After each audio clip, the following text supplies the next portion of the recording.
Hi hello എല്ലാവർക്കും നമസ്കാരം. അപ്പോ നമ്മുടെ സൂപ്പർ സ്റ്റാർ ലാലേട്ടൻ നായകനായിട്ടെത്തുന്ന തുടരും എന്ന ചിത്രം ഈ മാസം 25-ാം തീയതി തിയേറ്ററുകളിൽ എത്തുകയാണ്. ഇനി വളരെ ചുരുക്കം ദിവസങ്ങൾ കൂടി മാത്രമേ ഉള്ളൂ.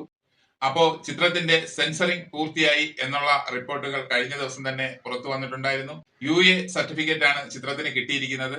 2 മണിക്കൂർ 46 മിനിറ്റ് ആണ് ചിത്രത്തിന്റെ ദൈർഘ്യം. ആരാധകർ വളരെ പ്രതീക്ഷയോടു കൂടിയാണ് ഈ ചിത്രത്തിന്റെ റിലീസിനായി കാത്തിരിക്കുന്നത്. കാരണം ജനഹൃദയങ്ങളെ കീഴടക്കിയ ലാലേട്ടന്റെ പഴയകാല ചിത്രങ്ങളിലെ പല രംഗങ്ങളും നമുക്ക് ഓർമ്മ വരുന്ന, അതുവഴി ഉണ്ടാകുന്ന ഒരു നൊസ്റ്റാൾജിക് ഫീൽ തുടരും എന്ന ഈ ചിത്രത്തിൽ പ്രേക്ഷകർക്ക് ലഭിക്കും എന്നുള്ളത് തന്നെയാണ്.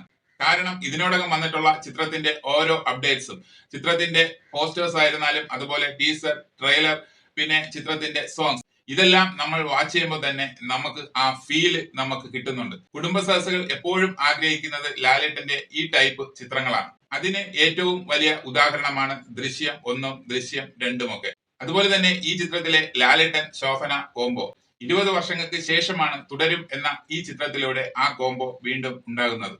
കൂടാതെ വർഷങ്ങൾക്ക് ശേഷം മണിയമ്പിള്ള രാജുവും ലാലേട്ടനും കോംബോ സീനിൽ എത്തുന്നു എന്നുള്ളതും പ്രത്യേകതയാണ്. ലാലേട്ടൻ ഈ ചിത്രത്തിൽ ടാക്സി ഡ്രൈവറായ ഷൺമുഖനായും അതുപോലെ ശോഭന ലളിത എന്ന കുടുംബിനിയായിട്ടാണ് ഈ ചിത്രത്തിൽ എത്തുന്നത്. ലാലേട്ടൻ ഖുറേഷി എബ്രഹാമായി എത്തിയ എമ്പുരാൻ എന്ന ചിത്രം ഈ മാസം 24-ന് OTT-യിലേക്ക് എത്തുകയാണ്.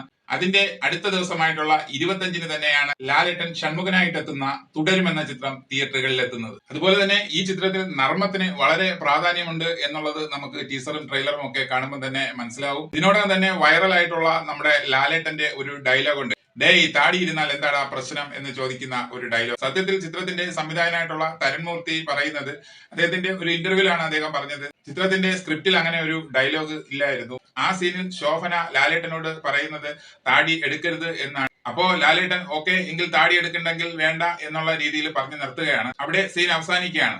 പക്ഷെ ലാലേട്ടൻ അതിനുശേഷവും ആ കണ്ണാടിയിൽ നോക്കിക്കൊണ്ട് താടിയിൽ തടവിക്കൊണ്ട് വെറുതെ പറഞ്ഞതാണ്, ഡേയ് താടി ഇരുന്നാൽ ആർക്കടാ പ്രശ്നം എന്ന്. പക്ഷെ അതിനുശേഷം ആ ഡയലോഗ് കൂടി ആ സീനിലേക്ക് ആഡ് ചെയ്യുകയാണ്. ലാലേട്ടന്റെ സ്വതസിദ്ധമായിട്ടുള്ള ആ ഒരു നർമ്മത്തിൽ കലർന്ന ആ ഡയലോഗ് കൂടി ആ സീനിലേക്ക് വരുമ്പോൾ അതൊരു പ്രത്യേക ഫീലായി തന്നെ മാറുകയാണ്. അപ്പോ ഈ ചിത്രത്തിന്റെ കൂടുതൽ വിശേഷങ്ങൾ ഇനി നമുക്ക് കണ്ടതിന് ശേഷം റിവ്യൂ ചെയ്യാം. ഓക്കെ, അപ്പോ കൂടുതൽ സിനിമാ വിശേഷങ്ങളുമായി നമുക്ക് അടുത്തൊരു വീഡിയോയിൽ കാണാം. Okay, thank you, by.